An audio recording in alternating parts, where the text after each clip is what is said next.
When I was a small child, I remember vividly holding my arms out from my sides and exclaiming, "I love the whole wide world." This feeling has inspired my work throughout my whole life, and to this day continues to do so. All of my work has addressed the need to make things whole, connecting fragments, biological, cultural, and technological, and demonstrating interconnected systems and phenomena. A long time ago, I also realized that everything happens in a place, and when you connect the event or activity in the place in a systemic, relevant way, then you are creating whole, transformative experiences.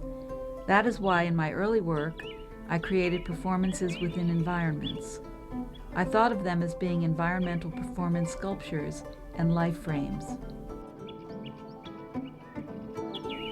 The term life frame refers to our perception of life and all the elements that we see.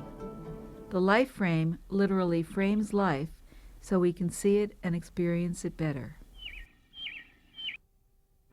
The very early works were tableaux vivants, as in a still life or a single photographic frame.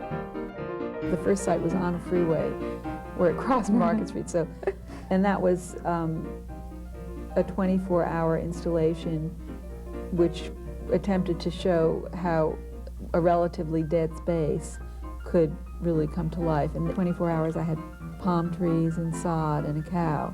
And then the second installation, all of these materials moved to concrete islands at a freeway off-ramp, which were totally ugly, barren, cold places. But for 24 hours they became more participatory environments. People came and ate their lunch and lay on the ground, on the sod. And then the third site was Maiden Lane, which was a street in San Francisco that was closed off for 2 days. And I actually borrowed some animals from the San Francisco Zoo. I had rented the cows from a farmer in Santa Rosa. That must have been something new for the farmer in Santa Rosa. Right, and we rented the palm trees also.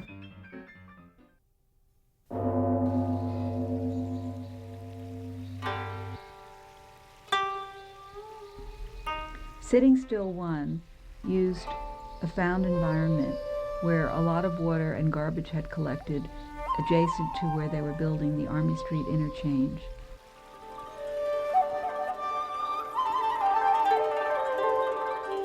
I took the idea of the seated human figure and moved throughout the city.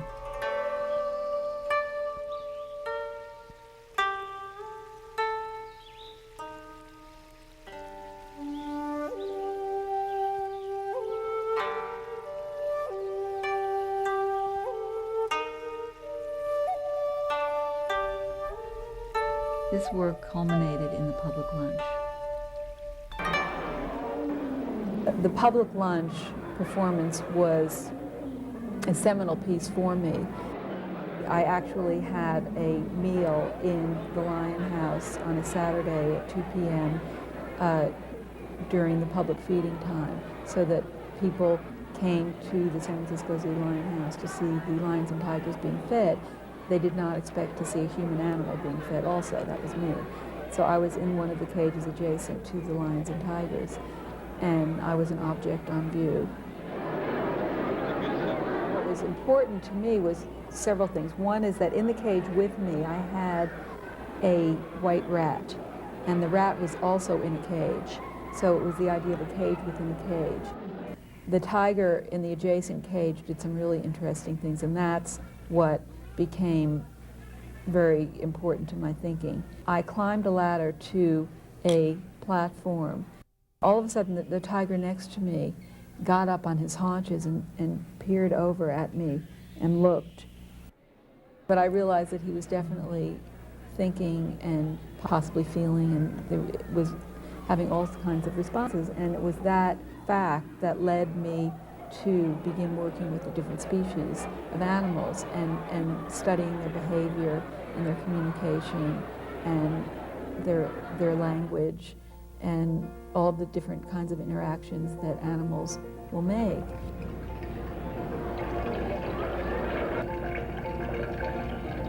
And then I later introduced numerous other species into this environment, and it became quite an extraordinary experimental laboratory. They were my teachers, my gurus. I think by living and working with a lot of different species of animals, it actually got me closer to understanding what art is all about, which is a whole system. And it was from that work that I really wanted to share this with other people and to make it public. Of independence, of joy, of killing, of literalness. What's important is to create a balance.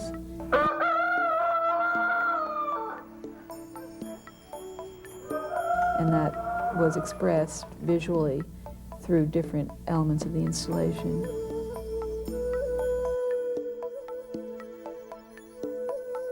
I primarily worked with domestic animals because I was very sensitive to my imposition on them. They were very powerful teachers for me. When I work with the animals, and with plants also, they are obviously things in themselves. They're living beings in themselves, but they also serve as metaphors.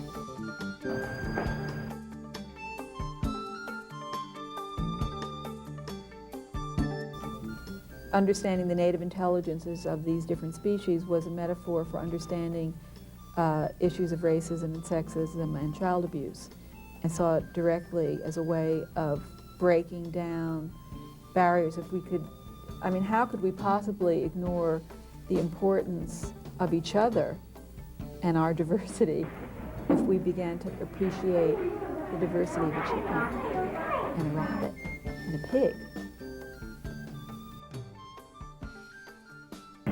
You ready? Huh? Ready to pig?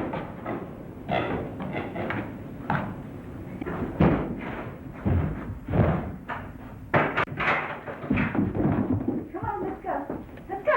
Come on, Piggy. Let's go. Let's go downstairs. You remember. Come on.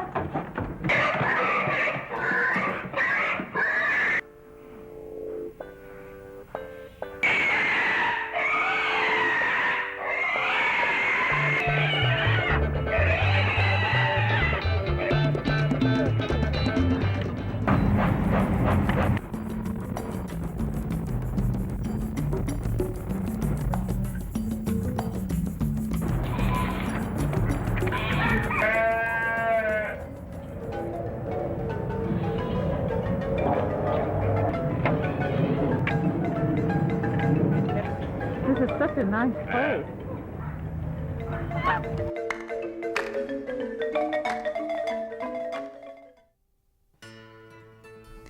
The creation of art is akin to the spirit and attitude of country in its logic of wholeness and process.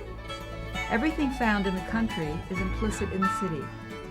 Urban environments today, however, due in part to technological excesses, fragment our spaces and lives so that we have difficulty experiencing whole systems. Part of the farm's dream is to uncover the natural resources of the earth, like the water which flows underneath, and to recycle the concrete which currently covers the land, to create rolling hillsides, meadows, gardens, windmills, ponds, play and performing spaces. What is the farm to you? A sort of center that can hold, a place for things to happen freely but with biological purpose and coherence. The farm is a painting and a theater piece. It's a play, a sculpture, and a sociological model. There are also elements of plumbing.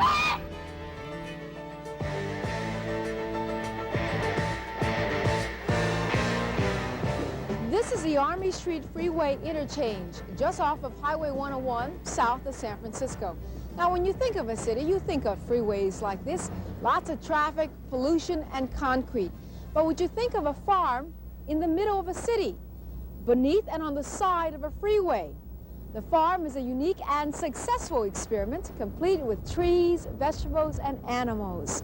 The farm has become a community gathering place, and in the words of its founding director, artist Bonnie Ora Sherk, the farm is a life-scale sculpture. I think that there are many people all over the country and all over the world who feel a need to get closer to the earth. Therefore, the ideas of the farm are really universal ideas and very basic. The whole farm is a metaphor for civilization. It is a microcosm. Well, there's not a lot of kids that can have all this experience like us. I clean and I collect eggs and I feed the animals. We get eggs too. Well, we learn a lot of things that maybe some kids have already known about, but they learn a little bit more, you know. See, this is like from an Indian soap. Like Indians used to use this for their hands. Wash their hands once they get them all in the mud, you know. They teach you all about the plants and you can fix stuff. In our children's program, which has been funded by 4 years from the California Arts Council, has been evaluated by professional evaluators. And the findings are basically that the children's self-image is really enhanced, and also the language arts in particular are developed here. When the kids come here, what kinds of activities does the farm offer them? We have the Raw Egg Animal Theater, which is a very popular environment, indoor-outdoor environment, which I think you remember. Raw Egg Animal Theater. Right, the initial spell treat. Children, I wanted to introduce you to Dick Moss. Dick is a painter who lives in New York City. He's an artist, and 2 nights ago he came to the Animal Theater and he painted a portrait of a rooster. I think of the farm as a place where acrobats, actors, activists, artists, dancers, poets, kids, clowns, rabbits, rose bushes, flowers, vegetables, children, chickens, cats, dogs, old people, young people, middle-aged. Many people of different workers, ages, backgrounds, and colors builders, come and go, researchers, participating writers, in and students, creating a variety of philosophers, programs which ecologists, richly mix with cooks, the life gardeners, processes dreamers, of plants and doers and all animals. hang out and somehow hang together, creating a lively and wonderful environment in 2 warehouses and some land by the side of a freeway.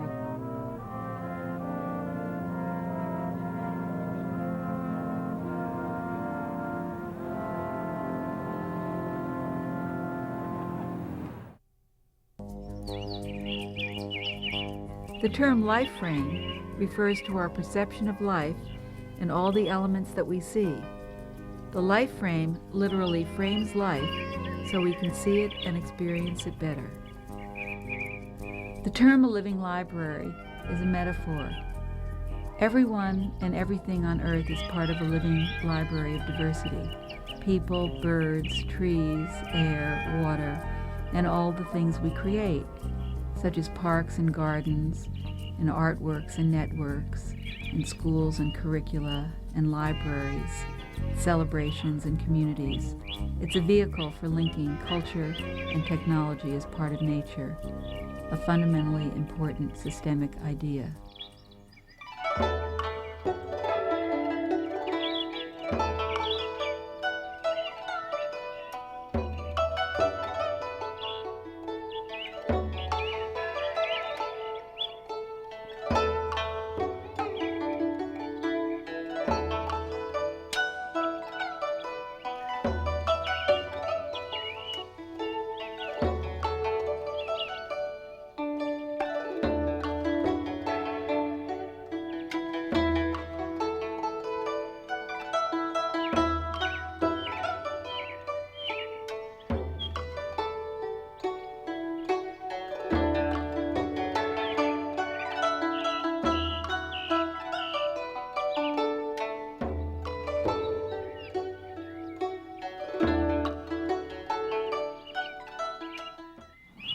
And what we're talking about today is the opportunity to transform the way it looks now. Do you like the way it looks now? No. An exciting current example is the OMI Excelsior Living Library and Think Park that is currently underway in the southwestern part of San Francisco. So what we've been working on for the past 4 years are thinking of ways that we can change the way the playground looks now. This is the way it looks now, pretty much. It's pretty plain. That's right, and it's covered with lots of hard surfaces. The first Living Library Think Park garden has changed a weedy, unused area of ground between Denman and San Miguel into a bright, organic vegetable, flower, herb garden, orchard, and classroom. The students also helped design and build a sculptural water feature for the garden. Been doing, and I think it was before you kids were in the school, but some of your classmates actually helped plant almost 200 native trees on these two streets and lots of other plants.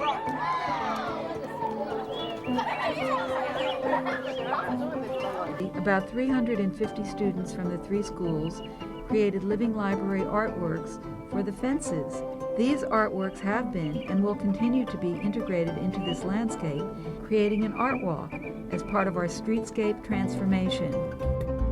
For me, what I'm trying to do, and what we're trying to do in the school district, is to transform the institutions that we have. A group of students in San Francisco have transformed a barren patch of land near Balboa Park into a thriving vegetable garden.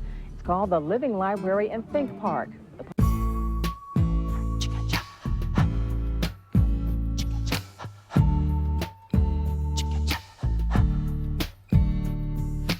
We are transforming our school's environment, James Denman Middle School, and the campuses of our two neighbors, Balboa High School and San Miguel Child Development Center.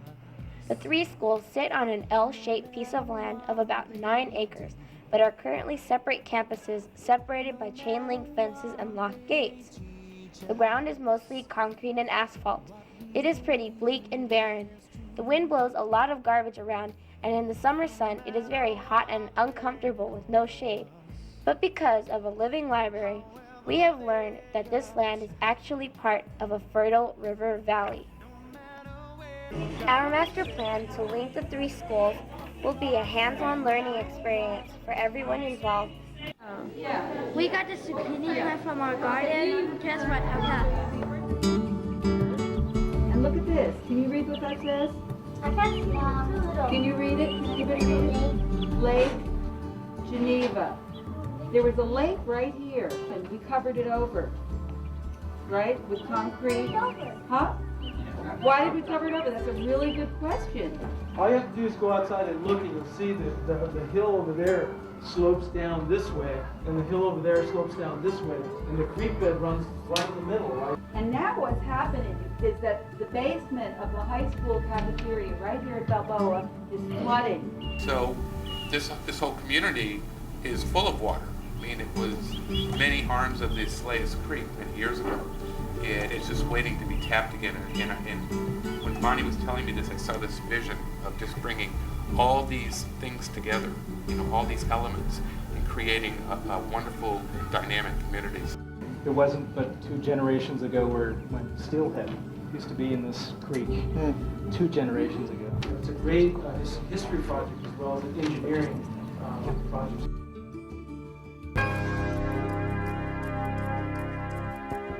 Everybody is talking about joint use opportunities. So basically the opportunity here is to be creating a community park that also functions as a school and a schoolyard. And so there are multiple ways of involving community. And I think bringing the environment into children's classrooms, into their everyday experience, is really critical and lays at the heart of what our society in the future looks like. So, an opportunity to think of a school, think of a community as a pluralistic kind of launching pad.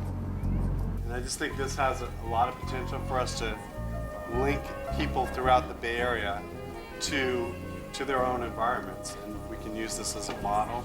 And when an opportunity like this presents itself, I think it's really exciting that it can be a collaborative effort, and that the public and private sectors can come together with various agencies to make something happen that otherwise the school district by itself could probably never make happen.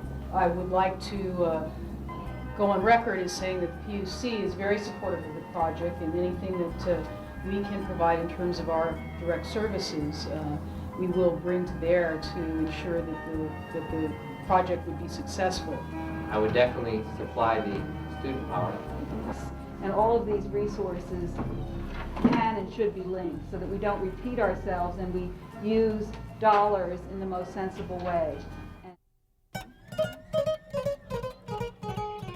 We will also link electronically this branch living library to branch living libraries as they emerge in diverse communities.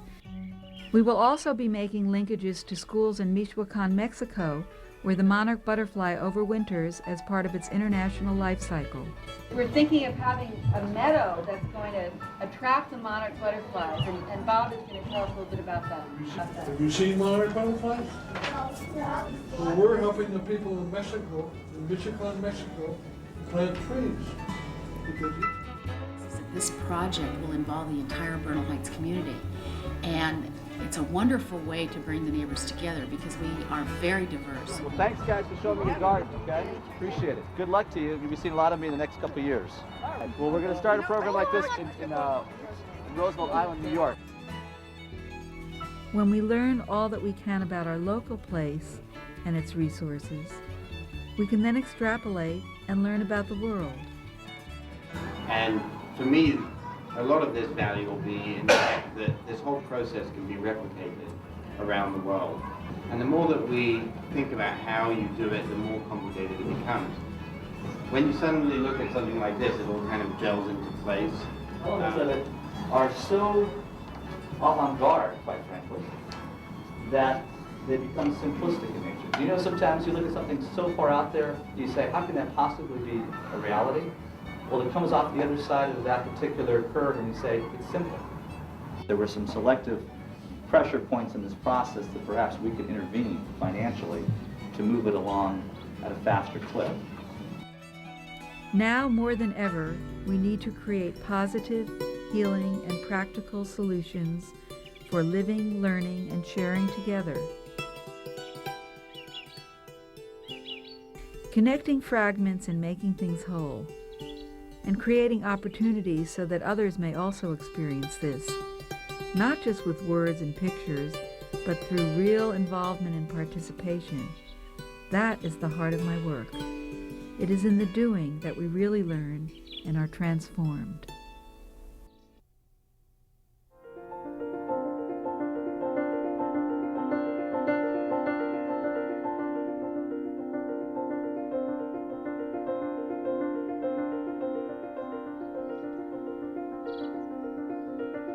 My son has been active in the living library. I'm happy to say and to tell the rest of the parents that this living library is helping a lot, the students.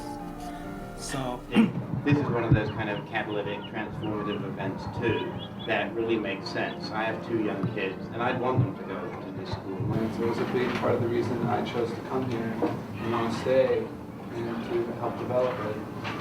For the kids, I hope you get used to seeing more parents here because it seems to me that we're all going to want to go back to school. It looks like a lot of fun. I think it's a great concept. We have the regular old standard library, we have a virtual library, and the living library. And right. I think that having a connection and working closely together is the way we should go. They're nurturing their school grounds, so they're not, instead of like spraying graffiti paint all over, they're loving it and they're making things grow out of the earth. During the war, we had a victory garden, and there I am digging. We planted carrots and all kinds of things during the war. Students and our staff and our community did it, and I just think it's the greatest thing it could possibly be. Everybody's learned so much about it. Art is education, is nature.